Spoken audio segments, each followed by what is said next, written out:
Hi friends, so good to see you again. You are in the fourth video, the final video, as we've gone through and explored this story about the origin story of tribes and nationalism and how all that came to be as told by the author in Genesis 9 in the Hebrew Bible. So when we last left off, we were grieving this bummer part of the story where Noah's been drunk, wakes up, finds out two of his sons covered him up when he was naked, and one saw him naked and went and told people about it.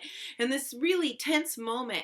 And now it's about to get really weird. Trigger warning. This is going to have like triggers about abandonment and abuse and even enslavement.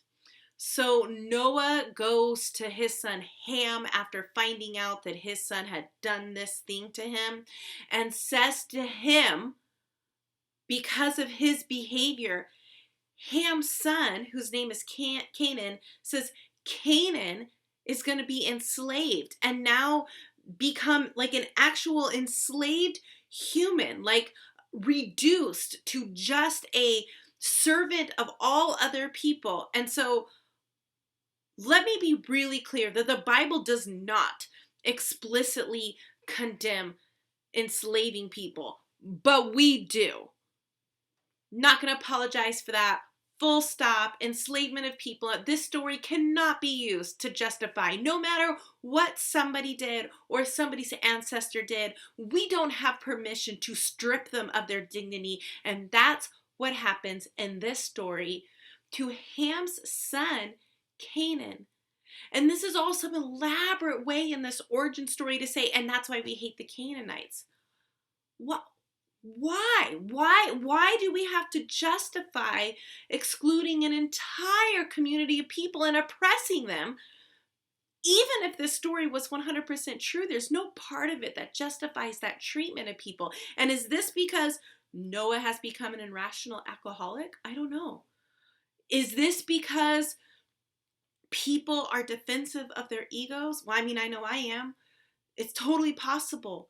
It is certainly not, though, because that was the plan and destiny and will of God. So now that we have that clearly stated, I want to name that this is a disturbing story that reveals something true about humanity overall. We have been involved as a species in the oppression of one another and the elevation of our own narrative since we have records of people.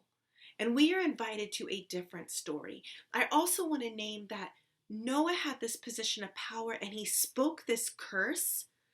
And the curse had power. It wasn't just like a flip somebody off and say a curse word. Like it had power to change the destiny of Canaan and his family for, well, we're still dealing with it today.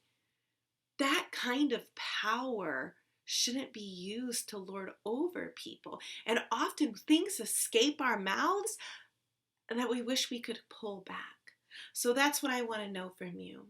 Have things escaped your mouth that you wish you could pull back, that you could start over, that didn't have to have real consequences in the world around you, and yet they do? And maybe it was said out of ego. Maybe it was said out of substance abuse. Maybe it was said out of maliciousness to justify your oppression of other people. Or maybe you're on the other side and maybe you're one of those people who said, I've had curses spoken over me and they are not my real story, but somebody in power said them long enough that others believe them. I want to hear about that sacred tale. Thanks for joining me.